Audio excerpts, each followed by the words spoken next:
Warahmatullahi wabarakatuh. Jumpa kembali dengan Abah Zidan di channel Bunga Sufi. Pemirsa, kita kemarin sudah menelusuri sejarah Keadipatian Galuh. Hari ini tanggal 7 Mei saya berada di makam Adipati Wiradikusuma yang memerintah pada tahun 1814 sampai 1819. Baik pemirsa, kemarin kita jalan-jalan menelusuri jejak Islam di Kabupaten Ciamis. Hari ini kita akan menelusuri sejarah Kabupaten Ciamis.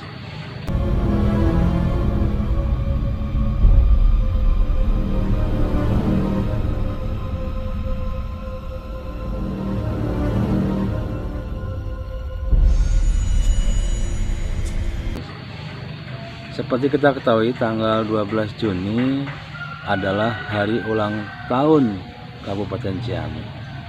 Ini rancu. Kenapa rancu? Jadi tanggal 12 Juni 1642 itu bukan kelahiran Ciamis, tapi kelahiran Kabupaten Galuh yang berpindah dari Negara Tengah ke Imbanegara. Nah, saya sedang berada di Imbanegara. Siapa sih sosok Imbanegara?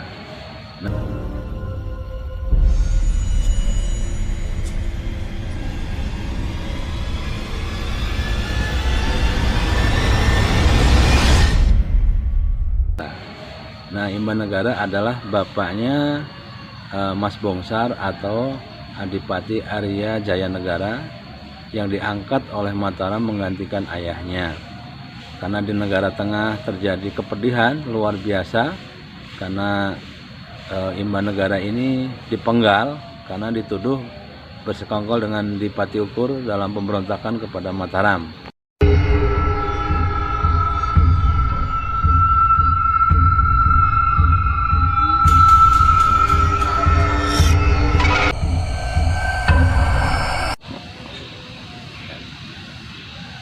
Nah, perjalanan Kabupaten Ciamis dimulai dari sini, dari Imbanegara, yaitu mengambil titi mangsa 12 Juni 1642 ketika Raden Arya Jayanegara menetapkan Imbanegara menjadi ibu kota. Dalam bahasa yang zaman dulu Barunai. Nah, inilah Barunai itu antara Cikone dengan kota Ciamis ya, seperti itu.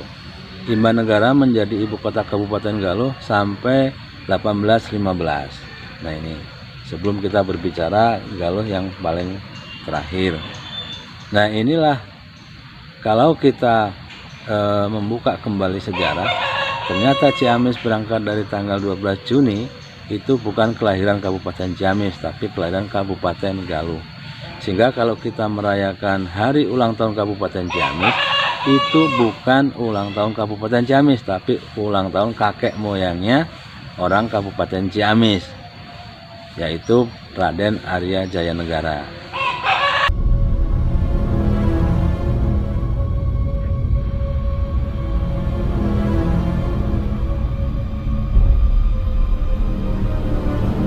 Jadi kerancuan-kerancuan ini tidak akan pernah selesai karena memang tidak pernah diselesaikan. Beberapa masyarakat mengusulkan agar Kabupaten Ciamis kembali menjadi Kabupaten Galuh, tapi usulan itu sudah 3 kali 4 kali ganti bupati tidak pernah terrealisasi. Hingga kini permintaan masyarakat untuk kembali kepada Kabupaten Galuh itu tidak ada respon, tidak ada political will dari anggota DPRD maupun bupati untuk kembali kepada nama Kabupaten Galuh.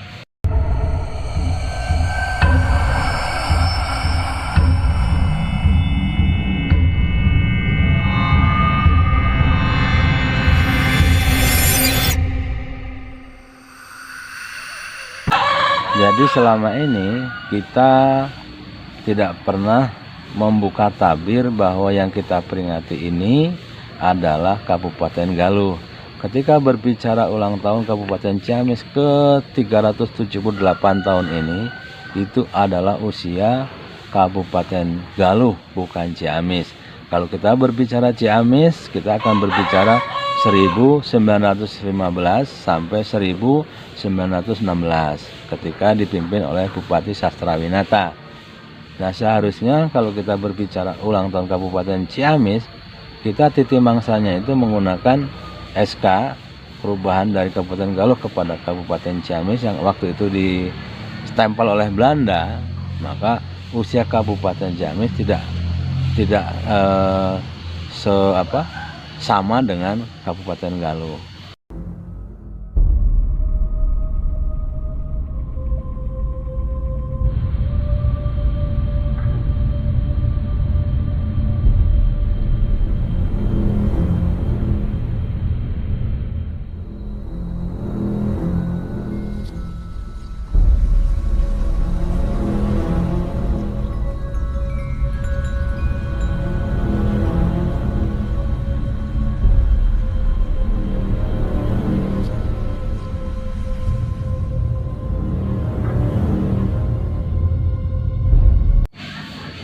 Nah, jadi para ahli sejarah yang menulis sejarah Galuh ini mungkin bagaimanapun ini karena belum tuntas ya.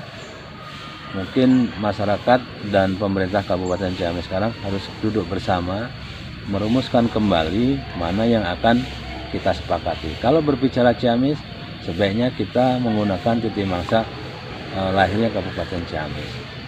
Dan Kabupaten Ciamis ini tidak ada kaitan historis dengan perjalanan Kerajaan Galuh, karena waktu itu beberapa keturunan keadipatian sudah putus dinastinya, hingga yang terakhir adalah Adipati Kusuma Subrata. Setelah itu tidak ada, maka terjadilah Kabupaten Ciamis, sehingga semua cerita-cerita tentang kegaluhan ini hilang.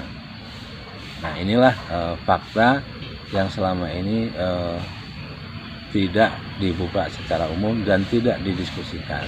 Oke, sampai di sini dulu pemirsa Bunga Sofi, kita sambung di lain kesempatan. Oke, jangan lupa subscribe. Wassalamualaikum warahmatullahi wabarakatuh.